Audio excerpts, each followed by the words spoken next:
Today I'm going to run you through the 4 key points to make you run like a pro. And with every step we're unlocking an increasingly valuable tip, so let's take a look. Firstly, the head position. We can see here that I'm looking down. This is an issue for the muscles at the bottom of the neck.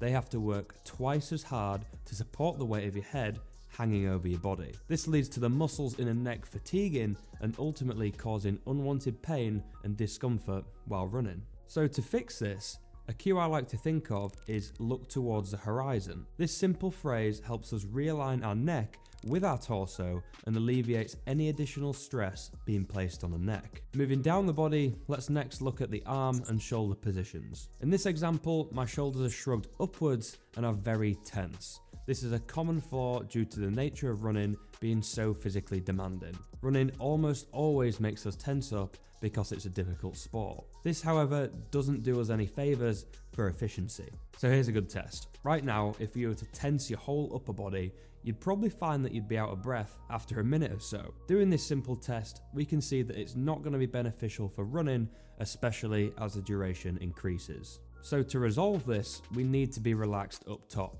Our arms should be free to swing as they help reduce the rotation of our body. They also shouldn't cross over the midline, but if you find this is the case, it'd be beneficial for you to work on strengthening your core. This helps reduce that excessive rotation. So your hands, similarly to your shoulders, should also be relaxed. This helps us to reduce that stiffness that we encountered just a second ago with that little test. Our hands connect with muscles that run all the way up our forearms and can help contribute to this stiffness in our shoulders if we have a clenched fist. So let's just try keep them relaxed to save our energy for running itself. And if you are finding the video useful so far, don't forget to leave a like below. Okay, zooming out a little now, we're going to take a look at our body position as a whole. The tendency here is for the upper body to hinge forward at the hips.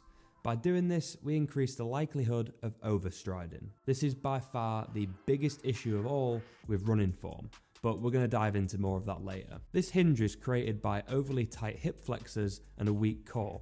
So naturally, a quick fix for this issue is to focus on strengthening the core and mobilizing the hips through a full range of motion. If your issue isn't mobility related, a good couple of cues might just be the solution that you're looking for. To get the perfect forward lean, just think about lifting your hips upwards into the air and let gravity lean you forwards. This will improve your gait and ultimately stop you overstriding. Okay, so as mentioned earlier, let's talk about overstriding. This is where our ankle lands in front of our knee.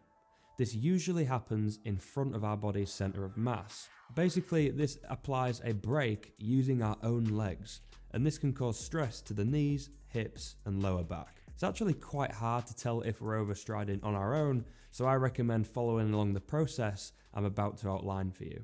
The first step is to get a video of yourself running from the side. This can be done quite easily on a treadmill like I have. Next, we're going to check what's called our terminal stance. This is the point where the behind foot is just about to leave the ground. And once we have this framed up, we're going to draw 2 sets of lines. One on the behind leg, which runs from the hip to ankle, and one on the front leg, which runs from knee to ankle. Our terminal stance can tell us a lot about how we interact with the ground. If we have both lines very close to parallel, we're usually in a good position where overstriding is very unlikely. This is because we're picking our feet upwards and driving our knees forwards. If the 2 lines take more of an asymmetrical form, this means the opposite. Our knees are staying low and so are the feet.